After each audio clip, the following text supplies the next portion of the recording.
So if you put a pair of earphones on at night with a program of what you would like to be true in your life, that program is playing. It's not playing into your conscious mind. That's shut off. It's now going straight into the subconscious mind. You will be successful because 95% of the day, your program automatically will be seeking your wishes. Talk to me about your book, The Honeymoon Effect. Yeah. What that was all about, if you can explain it. Okay, the honeymoon effect is this. This is the whole story of the Matrix. Matrix, you've been programmed. Oh, we're going to take a red pill and get out of the program, okay? Falling in love is the equivalent of taking the red pill biologically. Scientists have studied what is called mind wandering. I said, what is mind wandering? I said, well, your conscious mind could be focused on a task, or your conscious mind could go off into think about things, okay? And the relevance about that is when the conscious mind is staying in the front, you're in absolute control. Wishes, desires, what you want, conscious mind, creative, you're in control.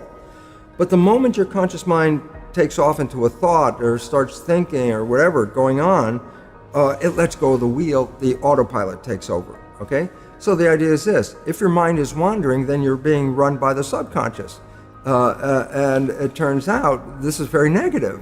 When your mind is straightforward in consciousness, you're controlling the vehicle. So I say, falling in love has been demonstrated biologically to be equivalent to the red pill, because what it does is it keeps you what they call mindful, keeps you conscious. Look, you've been looking for this partner your whole life. They're now in front of your face. This is not the time to go thinking about things. It's time to be, oh, look what I got right here in front of me. And I say, well, think about it this way. Your life could suck every day, every day, every day, every day. And then you meet this person, and 24 hours later, it's heaven on earth. 24 hours later, oh my God, I'm so in love, Even the job's not so bad anymore, and the food tastes great, and the music is so much better, and love, and love, and love. I go, what the heck happened? You had all of this negative, and then in 24 hours, you have this heaven on earth. And the answer was, it was taking the red pill. That's what falling in love is. At that moment, you stop playing the program. Now you're operating from conscious mind, which is creative, which by definition is wishes and desires. Brian, what the heck do you want from your life? If you answer that question, it's a creative answer, and by definition, it's conscious. So your wishes and desires are in your conscious mind. In a normal person's life, 5% of the day, you're moving toward that. 95% you're playing the program. You fall in love, 100, it was actually 90%, I think is the number, 90% from conscious mind. 90% of the day you are now operating from creative wishes and desires. I go, look, I said your life sucked all the way up, and then 24 hours of operating on wishes and desires and not playing the program turned earth into heaven for you at that moment. And then you go, well, how come the honeymoon doesn't last? I go, because inevitably you still have to think about things, your job, your chores, your requirements, what you have to do. And at some point, once you start thinking, then the conscious mind is shut off. And guess what shows up? All those behaviors in the subconscious mind that were negative, 70%.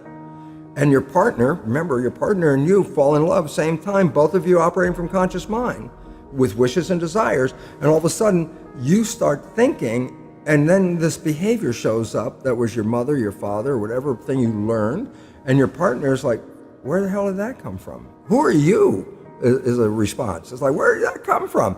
We've been in this honeymoon. I've never seen that behavior. If you would have played that behavior on the first date, maybe we wouldn't have a second date, but now it shows up. And I say, why did it show up? Because I stopped being mindful. So how do you teach people to keep the honeymoon alive? Is to change the subconscious program. and it's simple, for reasoning is simple. Conscious mind, wishes and desires. Subconscious mind, program. Well, what if you took the wishes and desires and made those programs? Then guess what? You don't even have to think about it. You will automatically, 95% of the day, be playing behaviors to manifest those wishes and desires. So reprogramming the subconscious with wishes and desires means you don't even have to think about it. You will be successful because 95% of the day, your program automatically will be seeking your wishes.